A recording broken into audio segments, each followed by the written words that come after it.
This is Michael Woodward, and this is episode 80 of the Jumblethink podcast. T minus 10, 9, 8, 7, 6, 5, 4, 3, 2, 1.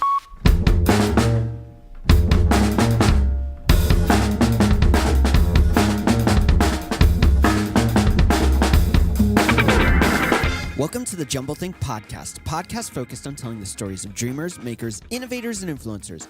Along the way, we give you some tips and ideas of how you can chase your own big idea and dream and create the world you want to live in.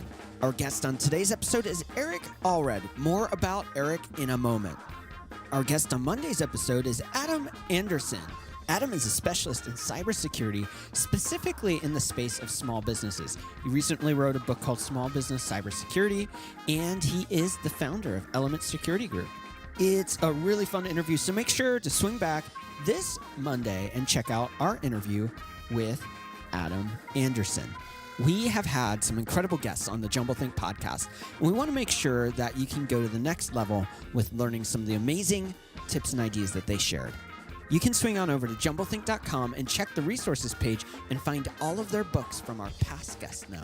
By purchasing the books through jumblethink.com, you support our guests and you also support the Jumblethink podcast. So swing on over to jumblethink.com, check out that resources page, and continue your journey to create your big idea and dream. Now let's jump into today's interview with our guest, Eric Allred.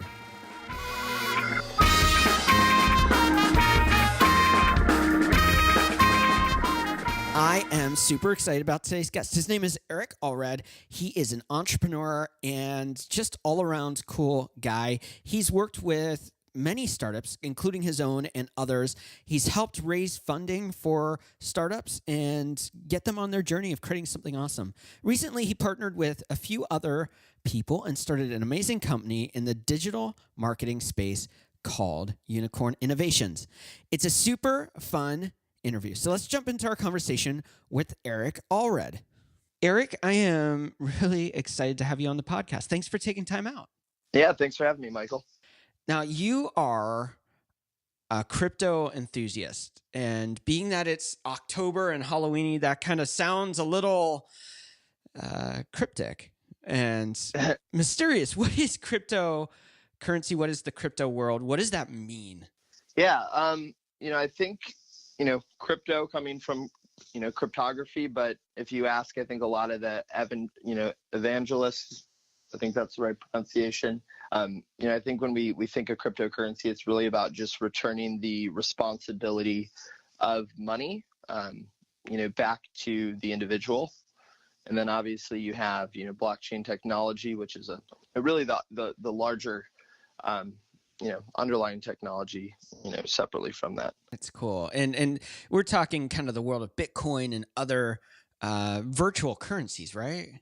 Correct. Yeah. And I think one thing I always like to speak to, as we're beginning the fundraising process too, is that Bitcoin's become a bit of an eponym, so people see that, as exchangeable with all cryptocurrency. And it's important to also understand, like, within cryptocurrency, you have cryptocurrency like as a currency, such as Bitcoin or Litecoin, Monero, Dash, but you also have it as a platform, as you'll see with like Neo or Quantum, or even Ethereum, and then even past that, you have it as like an application, like Steemit and the basic attention token and some of these other things like Civic.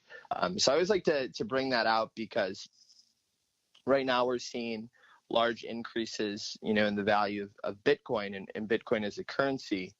But really all it's really going to take is one solid, use case of these applications to go through, I think, to really have things explode. It's really cool. Now, cryptocurrencies, crypto enthusiasm is just a small portion of what you do and who you are. You are first and foremost an entrepreneur, and you have a passion for starting businesses, making them successful, and working in collaborative environments in an entrepreneurial way. Tell us a little bit about your journey into the world of entrepreneurial lifestyle, if you will. Yeah. So it really started for me actually coming out of high school, going into college. You've probably had some other people, I'm sure, at some point on your podcast that have done Cutco.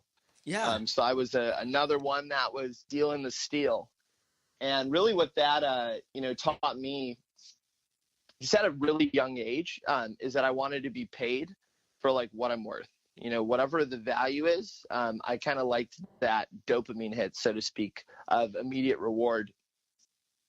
And so that's really kind of what began my journey, and I think kind of primed my brain, and kind of also taught me that you really can hit outcomes and manifest more or less anything you want. It's just not always going to look how you must maybe draw up, or the path you want. And so I did that for about 4 years. And then as I was coming out of school, I actually went into tech consulting with a very highly renowned tech firm. And, Okay. I kind of switched my narrative that I wanted to, be somewhere prestigious, get the, the high salary, and, really just kind of like have the name. And I only lasted about 11 months, and it was probably the worst 11 months as far as like work goes in my life. And so what I actually did is I took that summer off, played volleyball the entire summer, and then I moved in with a friend in Minneapolis, and we started to grow his business. So he was working in third-party warranty fulfillment with game consoles, and this was right when the cell phone and tablet repair was starting to kind of peak. Yeah. And so we grew his business to about $3 million in sales. Wow. In about only 18 months. And we did that largely working with third-party insurance providers for the school districts, because a lot of these school districts didn't actually invest in self-insurance, and they're issuing these massive technology referendums. That is also where, unfortunately, we had a split. So I kind of got that first taste of entrepreneurship too, the importance of having operating agreements, being very clear around that. And that took me out to Los Angeles, California, where I worked with a venture capital-backed menswear company. And I, did a lot of their national training programs, recruiting programs, helped them raise around $21 million in venture capital. And then from there, I got into the digital marketing space, where I'm currently still right now. It's an incredible journey. And obviously you were discontent with that first job, just the constraints of it. What is it about entrepreneurship that you think just lights a fire under you? What is it that really is consuming to you that you just go, this is the lifestyle I want to build? Yeah, I think it ties actually into one of the thought, and I hate like bucketing, but millennials are constantly criticized, I think, sometimes by older generations by wanting things immediately, right? And there's also like a side narrative of, we're not willing to put in the work. Yeah. I think I share that mindset, but it doesn't come from that I'm not willing to put in the work. I think I just am a believer that there's a quicker way to do it, or a more efficient or a more effective way. So why should I put in 30 years at a company, if there's a way to do it in a year and a half, 2 years, or, through a powerful network. And I think that's what entrepreneurship, really fires me up, is I just love being able to like decide what I get to do, and ultimately be responsible, whether it's, for the wins, or the losses. I know recently for me, I'm kind of stepping into this new identity, playing the game at the next level. And I mean, yeah, there's like down moments of where I'm just like scared as, crap of what did I get myself into? Yeah. Like, are you going over your head? This is an opportunity to like break a ton of trust with, these relationships as you start to kind of cash in, with some of your mentors and bring them on as partners. And then, there's the opposite side of the coin of, like you get to figure it out, and you get to commit before you build it, and that for me is just one of the fun things entrepreneurship's taught me, is like, I'm totally not afraid of losing everything, because I've done the couch sleeping thing, and I've built a big enough network that, if I want to go back, like there'll be some work for me, but that's been really the fun part of the process. Well, you hear throughout your story moments of great, amazing things happening. Like you talked about the men's apparel company and raising so much VC money. And you talk about all these different elements. And you also talk about like that struggle, that you're finding your identity through this journey. And one of the things I know that you really love to talk about is So often we focus on the victories and we put this persona of success on us, whatever that means to that individual, that we don't celebrate the failures and how they're stepping stones to the future. Talk to us a little bit Mhm. about failure and how we can use it as the building blocks of success. Yeah, I think that for me, the easiest way to frame failure was really one. I work with this amazing coaching group, and I coach with a couple different people in a couple different capacities. But one of the things they commonly talk to me about is like this idea of abundance, and Okay. abundance really applies across the field. There's abundance in relationship to like time. Am I abundant enough, in my mission, on my journey, that I understand that anything that happens is probably happening and meeting me right at the time it's supposed to. I had a very strongly woven inner story that like I need to have certain things accomplished and I need to hit these certain outcomes by a certain age, or I'm not progressing fast enough because I saw Forbes 30 under 30, and there's just these like stories that really like at the end of the day aren't that interesting. Yeah. But society kind of winds us so tight relative to them that we can't really pull ourselves away from that. And so that was the first thing about really learning that like take an abundant mindset as it relates to failure is rather than like where am I at, where am I supposed to be, just like am I taking in the feedback that life is giving me at this moment. And I think that was one of the first big ones for me is as I started to make some more money this year, I lent some money out. I borrowed it. I invested some pretty like crazily. And, a couple months ago, I was feeling like cash crunched, because I was so highly leveraged. And it's like, wow, like even in this massive victory, I'm starting to feel like the failure, Yeah. But that's like part two for me is like how quickly can I identify the gift Yeah. in the situation so that I can apply it moving forward. And I think that's been my biggest thing. And I know a lot of people have those little kind of sayings around it, but like for me, it's just like, can you appreciate the gift? And like, how quickly can you identify the gift? Can you be okay with the gift? Are you gonna sit and like hang on to it? And those were the biggest like shifts for me is I used to get so stressed out and so like, and I'm sure there's, listeners too, that like you could just get like your anxiety gets so bad that it almost like paralyzes you. It's like an analysis paralysis. And so I think being able to identify the gift and see it as a gift and also understand I got like all the time in the world, that, hey, if it doesn't like happen today, like that's okay. Chances are something else is probably going to show up that makes a little bit more sense for me. Well, I know for me, I've built businesses and I'm on my own journey, and I can relate to what you're talking about. And it's easy to get to a moment where all of a sudden you spiral on the entrepreneurial darkness, if you will, where you're going down Yes. this tunnel of nothing's working out, everything's failing, things aren't going the way I anticipated. Oh, I had a major setback, a client didn't pay like they were supposed to, or an investment didn't turn out the way that I anticipated, and now I'm at a loss. And how in those failures, how in that dark moment can you change the mindset so you can get back in the game? Because I think for a lot of entrepreneurs, I know for myself, you hit those moments and all of a sudden it's, stealing time from moving forward because you're in the darkness of self whatever, self hate because I misread that or I failed, self doubt of moving forward, and you get trapped into that dark space. How can you change the mindset rapidly so you can keep moving forward? Yeah. That's tough, right? Yeah. And I think the other thing as entrepreneurs too is it doesn't even have to be business related to, it can be a relationship, that can send us spiraling.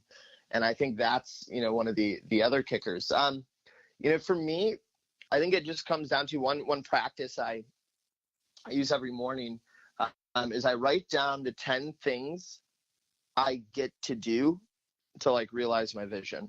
Okay. And that was a big thing for me because it really helps me stay in the why and out of the how. The how is an extremely low energy place.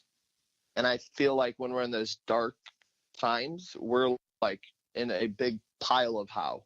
Yeah. It's how am I going to do this? How is this going to work out? And just all these things where it's just like, why am I doing this? Why does this matter? Like, and when I'm able to shift my focus to the why, for me personally, like I become a much better problem solver. And then immediately I go to counsel. And when I say counsel, I look to mentors that are solving much, much bigger problems than I, because they kind of help put my problems in perspective. Yeah. And that's one of the things I think I've learned most is I like get, as to this year, what's funny is like maybe last year, and not that money matters, but it is a marker in the, it's data in the marketplace. But, a lot of my mentors this year are probably around 300, 400, 500, million in net worth. And, I probably didn't have a mentor over $1 million, last year. And it's just funny because when you start talking to those people, they like totally like trivialize like your problems. They're like, oh, they're like, you just do this. Like that happens all the time. And I think part of that story of darkness is like, oh, like it's just happening to me, right? Like this is the world out to get me. Yeah, it's that isolation, that place of feeling alone and not having perspective bigger than yourself. Yes. And it's also going back to, and there's nothing wrong. And you'll notice, I'm sure you went through this process too, Michael, right? Is as you begin to grow, natural divisions kind of happen within some of your network and your circle of influence. And I know for me, I used to want to go back and just like party with my friends that like live for the weekend. But you get to a point where that, you don't necessarily get the feedback during that time that you need either. It's like, well, hey, you work too hard, or, you should give yourself more breaks. And it's not to say you shouldn't invest in fun, but a lot of times right there, it's like, important, I think, to go to counsel, like I said, and talk to those people, because that usually is the biggest shift for me. And I know if I create a dialogue with someone I really look up to, I know I want to bring like a story of redemption to them. So that kind of also like is how I hack some of my own like problem solving. Well, mentoring is such a significant part. I know throughout my business journey, I've had some great mentors, some great coaches, but it's not always easy to find the right coaches or the right mentors. How have you approached that? And then I want to dive deeper into that and how that impacts your network and how you can build a network that works both for you, but that you also be a part of and bring value to. Yeah. I mean, I think the biggest thing for building, so there's a couple things. Like one is, I feel like in this day and age with like social media, a lot of us have this like propensity to become a fan and not a peer. Okay. And I think that's really where it starts. Is I'm a big person with like setting proper frames. If you meet someone that you really want to connect with, so much so that you ask them for a photo, you've just framed yourself as a fan, right? Yeah. And I see it all the time on social media. People meet these people that they really want to meet or that, like, that's okay. But just understand that they're probably not going to see you in the same light that they otherwise would have. And that's just kind of like that thirsty, right? Like we talk about that in relationships, like the guy's thirsty. It's like you're thirsty for that like mentorship, and they can kind of feel it. So I think that's one, is like, what is the frame? Two is like, do you have value to offer? And, are you gonna, for lack of a better like term, like whore their name out? There's a lot of trust that has to be built with these people. One of the things I'm very cautious to do is like, I won't name mentors, or if I'm going to introduce someone to you, Michael, it'd be like, oh, hey, this is like Bill, right? And who knows like who Bill actually is. Yeah. But that builds a lot of trust with you when you meet Bill, and Bill's a massive power player. Yeah. Because you're like, oh, he didn't feel the need to create like value for himself by positioning him relative to his network. Yeah. Like he doesn't have that need for significance, that need to be seen. And I believe that's one of the easiest and best ways to build network, is build a lot of trust with a couple people. Make really, really thoughtful introductions. Don't just introduce people because they're successful. That's like one of the worst things you can do, because then you're wasting their time. But I just make it a point to really introduce people that I think can do business. When I do make the introduction, I tell them what I think the intended outcome could be and why they could benefit from it. And I always get a double opt-in. Okay. Both What do you parties, mean by that? I have both parties agree that they want to like get introduced to the other person. Okay. Basically, you're checking with both people and making sure that both people are really, it's a mutual thing. It's not you're pushing one person on another. Exactly. And then I also want to set the stage so that they both, a lot of times as you like climb the ranks too, like the egos get a little bit bigger. Yeah. So it'd be like, hey, Michael, I wanted you to meet Bill. Bill, please meet Michael. You know, the reason I'm introducing you is you both are, you know, awesome at what you do. Michael actually runs a podcast. Bill, I know you're trying to, you know, build your personal brand. Seeing as that you both execute at the highest level, I think it makes a ton of sense for you guys to hop on the phone for 5 to 10 minutes and see if it makes more sense. And then like one there, I've kind of covered my butt. I've given a direct like outcome. I've also said, hey, you're both like super. So Bill, you're not doing Michael a favor. Michael, you're not doing Bill a favor. Right. And you do that enough. And that's really what I've worked on this past year is now the conversation continues like, hey, Eric introduced us. Eric introduced us. Eric introduced us. And all Eric had to do was show up as Eric, be ready to learn, you know, come with value. I'm lucky enough in the digital space right now that it's like there's such a need for it. Yeah. And we work with a lot of big personal brands. So naturally, we're able to get some of those meetings a little bit easier, you know, but, you know, whatever your offering is, I truly believe that's one of the best ways. And then I'd say the other half of that coin is just be freaking present. Like presence is becoming the competitive edge in the marketplace filled with way too much technology. Okay. If you want to break trust with somebody, don't give them presence, you know, and that's always kind of my thing is I'll be one of the most present people in a conversation. I will get the most data, you know, that I need, so to speak, because then I can move with the least amount of friction. And I just mean that in, you know, creating that like desired outcome. Yeah. I love what you said about fan versus peer. And I think that's such a powerful statement there because I think so often we look at people's networks through their Instagram or through their Facebook account and who they know, who they've encountered. But stepping back and just hearing what you're saying there, I think that's really powerful because so often that is not the truth of the relationship. And I think that we filter it like, oh, I don't get to hang out with, let's say, Richard Branson, and they do. So they must be awesome, you know, and I must be nothing. And it's so interesting because I've never really thought about it from that perspective of, are they a fan of this person or does this person actually view them as a co-laborer at the same level, if you will? No, absolutely. And it really comes back to Facebook and ego and significance and like, who do I need to show my network that I am? Yeah. Right. Because it's a snapshot. And the vernacular around it a lot of times, like you said, is like, hey, I'm hanging with my friend. I'm hanging with my pal. It's like, if I ask that person, would they say the same thing about you? Yeah. Or another thing I recently, you know, I got invited by one of my mentors to Necker with him. And I'm like, oh, that's like super badass. You know, Richard Branson. Yeah. But it costs $12,500 just to go. Yeah. Most people don't know that. You know, when you see that boat of him hanging out with everyone, they're all shelling out like 25 grand. Yeah. So it's like, you know, no one shares that when they take the picture. It was at Necker's with Richard. Yeah. Yeah, for sure. So I completely agree. I completely agree. And I completely agree with your second point there about technology and being present. We had a guest on several episodes ago, and I asked him about significance and what he values as significant. And he said, the most significant thing in my life is the thing in front of me at this moment. And I just love that value of the most significant thing is what you're presently doing. Other things have significance and you need to come back to those. But you need to be all in where you're at that moment. But yeah, like what you're saying with that too, that a lot of work that I do also is like presence with yourself. Like I am the ADHD kid. I used to take more Adderall than I would ever care to share. And I adapted a ketogenic diet, but more importantly, I started working with this coaching group, this guy that's just like super, super tapped in.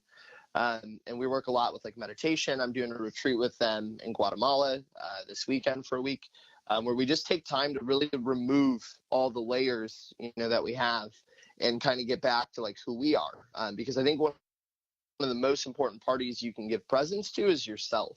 And I know that when I don't give myself enough time, right? And in the marketplace, we refer to it as like, you need to work on your business, not in your business, but it definitely goes another layer is you need to work on yourself if you want to work on your business or if you want to work on your relationship, because we just have, like you said, we have so many distractions and some are masked as healthy distractions. Like working out is a way to avoid however you might, be feeling. And I think one of the things I've really learned this year, I did a desert retreat for 3 days where we only had raw meal, and we were literally in the middle of the desert on our own with a journal.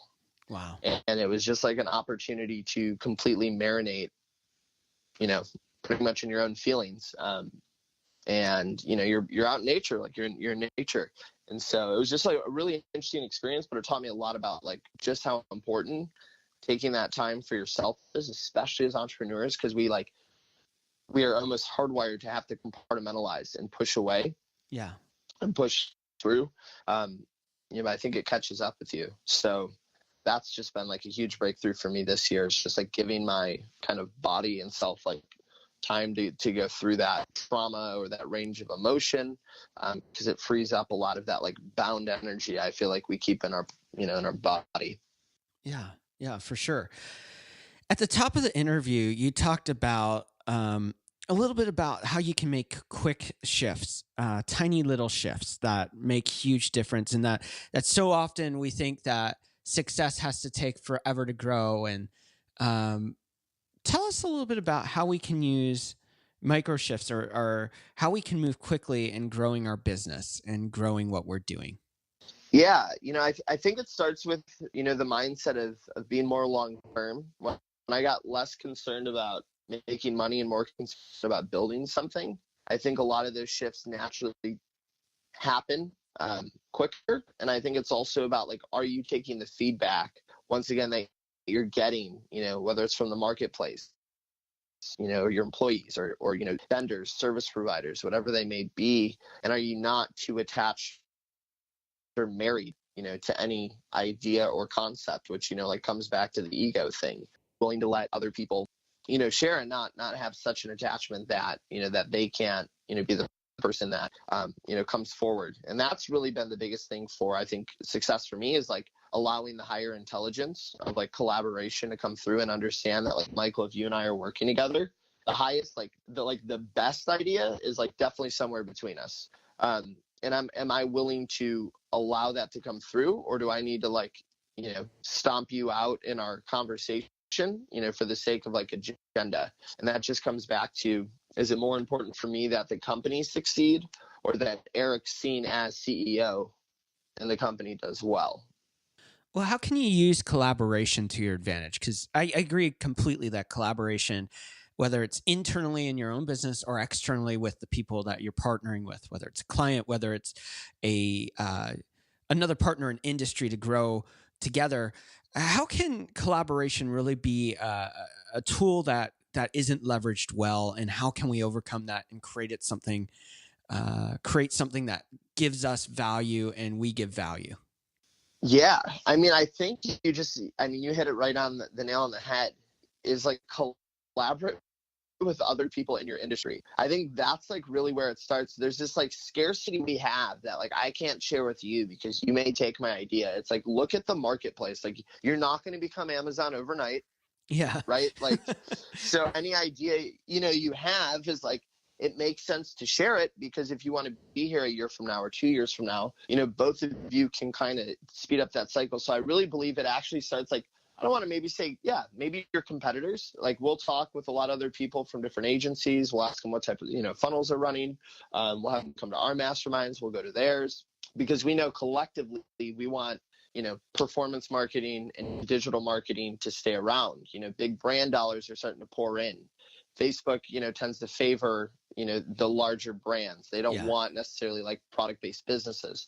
So that's something that's like very much, on our radar. I think past that, I was advising for an e-liquid and CBD company. Is I think you need to collaborate with high affinity industries as well. What do you mean by that? What does that mean?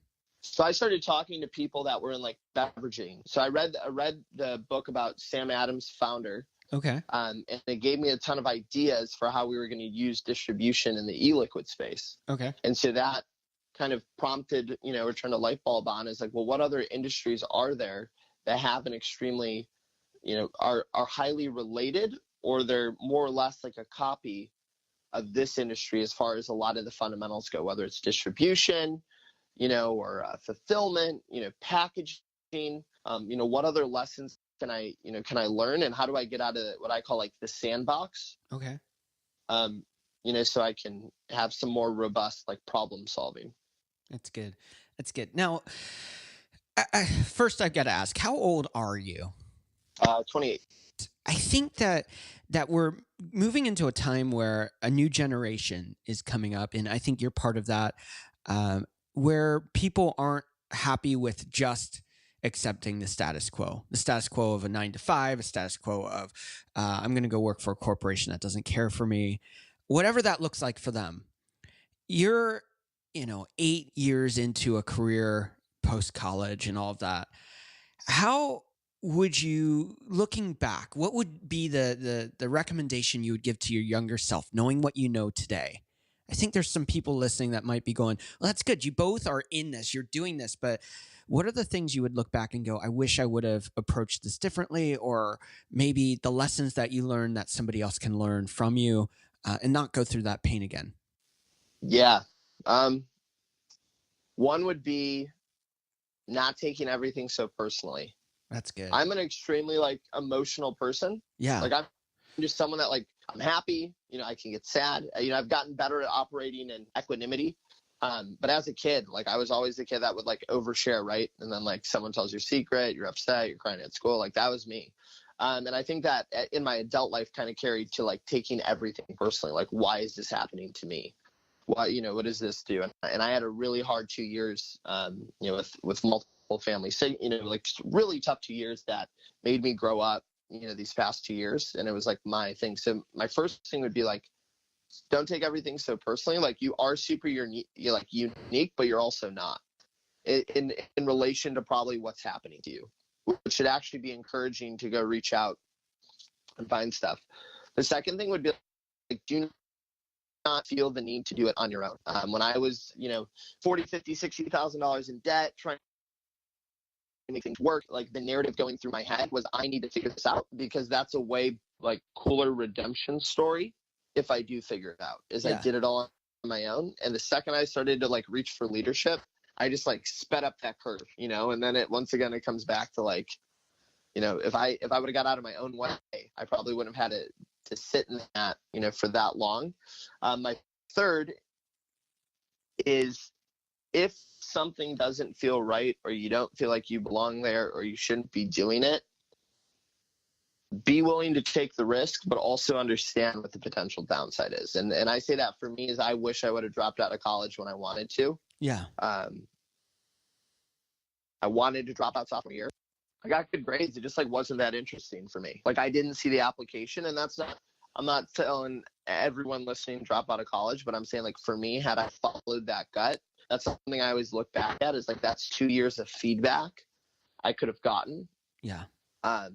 While I was kind of like marinating, waiting for something. So those would be the three things for me, with emphasizing the last one is like, if you think there's a risk and you can like feel it in your gut, be willing to take it, but also just like, know there's some downside, it may not work out, but, and I don't know if Michael, you share this. One of my favorite things about like being an entrepreneur is that you can get any possibility. You can realize any opportunity. Yeah. Because you're not forced to work within a model. I think that's what I hated about tech consulting is I couldn't even be an entrepreneur. It was like it had to apply like to this model. And if it couldn't, like it wasn't for me. Yeah. No, I get that. I can resonate with that. I think about what I'm doing today and how I ended up there, which is an interesting journey of necessity partially, and partially, my passion for technology. And I look back and I look at the decisions I made along the way at times and question why I made the decisions I made. Not because I thought they were bad decisions, but what was the motivation behind them? And you talk about school and that decision there. You talk about other things in your journey. And I really can understand and empathize with that because I've been there. And I think we make decisions sometimes that really don't pay off because we have the wrong motivation. we have the wrong reason why, as you mentioned earlier. Mm-hmm. And I think that can Mm-hmm. impact us as business owners and as entrepreneurs, making decisions that we regret on the worst end, or that we'd go back and revisit if on the best side of things, you know? And my favorite thing to add to this that my coach told me the other day, because I had this language pattern where I kept saying, I should have, I should have, I should have, I should have. Yeah. Like going back through some of my past, and it's kind of really relevant right now, is just like the fact is, for anyone that like feels the way of what we're just talking about, is that it didn't happen. Right. So at this point, it doesn't matter because it didn't happen. Yeah. And, you know, it's about moving forward, and clearly it wasn't meant to happen if we weren't in the place to make it happen. Right. Right. And, you know, I think for me personally, the failures that I've had, and I've had lots of victories, I've had lots of failures. And I think anyone that's an entrepreneur can relate to that, because that's, I think, the benchmark of being an entrepreneur is being so in tune with failures and successes and moving and making decisions and growing from that. That if I were to regret every decision I made and not learn from it, you know, that's where that, for me, that entrepreneurial death spin begins, you know, is that moment of regret, and not the moment of, as you said, changing that mindset earlier and really seeing it as the launching pad for new decisions. Yeah, I think that also just quickly goes to earlier when we were talking about building a network. You just totally reminded me. One of the best things you can do to build networks with really powerful people is share your losses and how you respond. Don't bother sharing your wins. Yeah. I just like, I think on top of the fan thing, we want to share like, hey, I achieved this, I achieved this, I achieved this. You know, the real players want to know what you've overcome and like what you've went through. Yeah. And that's feedback I've gotten a lot from a lot of my mentors too. Yeah. They celebrate the success isn't the victories that we always quantify it as. Sometimes the success is how we respond to failure. And I completely agree with that, that so often we could step back and use those as our success markers, the failures and how we responded, instead of the successes and how we achieved. Correct. Yep. What are some steps you would recommend somebody who maybe is early in their entrepreneurial journey, whether it's they're out of college and they don't want to do the typical career path, whether maybe they've done the career path all of their life and they're in their 40s now and they're just not content? Networking for me has been significant for the growth of my business and what I've done. I know for you, networking's been significant, but sometimes it's really hard to know how to get into a network or build a network or connect with people. What are some steps you would recommend in that networking process if you're starting from nothing, or at least you don't think you have a network? What are some steps that you can take to build that network? Yeah, so I think when it comes to, you know, really making networking work, whether you have money to spend on networking and not have money, you know, as we're saying, it's like you have to be committed. You absolutely need to know where you can add value to them, most importantly, and also how they can really help your business. And I think really just getting extremely clear on why you're doing something.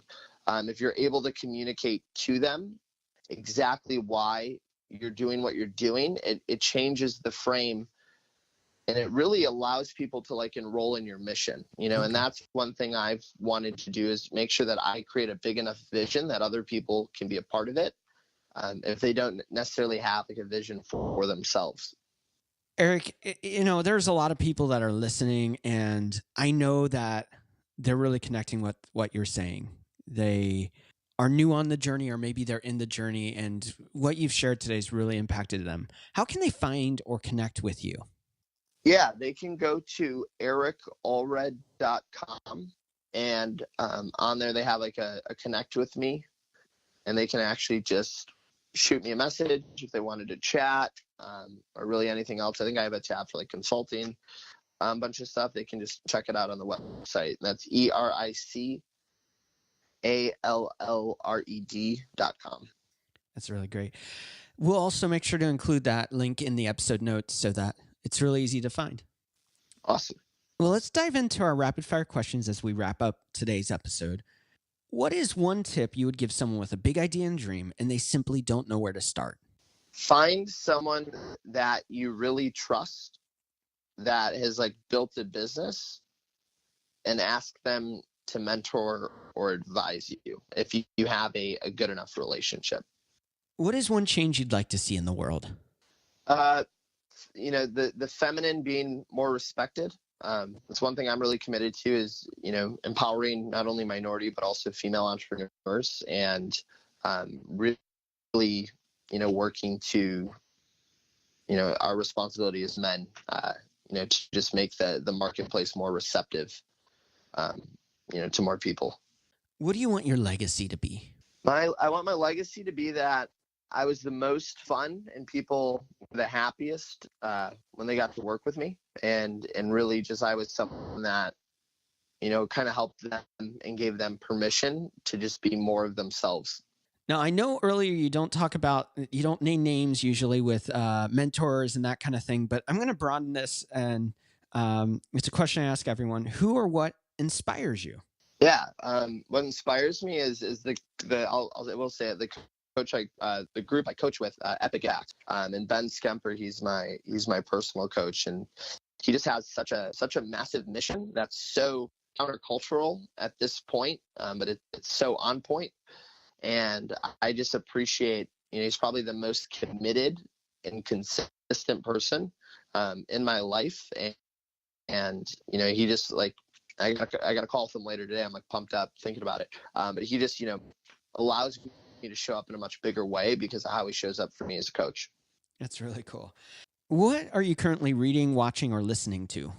I am currently reading Alibaba, Jack Ma's biography, and then also I just downloaded Principles by Ray Dalio. What is one dream you're still wanting to fulfill in your own life? Ooh, that's good.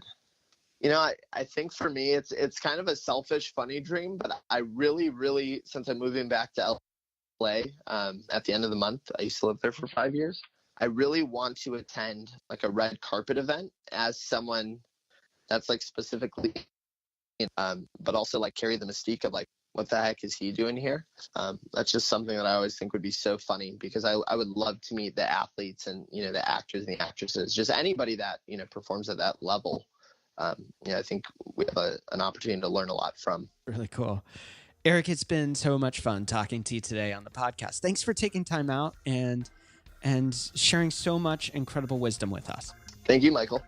Once again, I want to thank today's guest, Eric Allred, for taking time out to share his story. You can check him out at ericallred.com. That's ERICALLRED.com. Our guest on Monday's episode is Adam Anderson. He is a specialist in cybersecurity for small businesses. He's written a book about it. He's also been on his own entrepreneurial journey. It's a fun episode. We talk about a lot of really, really cool stuff. Make sure to check that out this Monday. It can be scary having a big idea and dream, and we want to help you along that journey. Swing on over to jumblethink.com, go to the contact page, and drop us a note. I want to hear from you. I want to help you on your journey, and I want to really give you some tools and strategies to achieve that big idea and dream. Having a big idea and dream isn't good enough. You have to also go out and create it.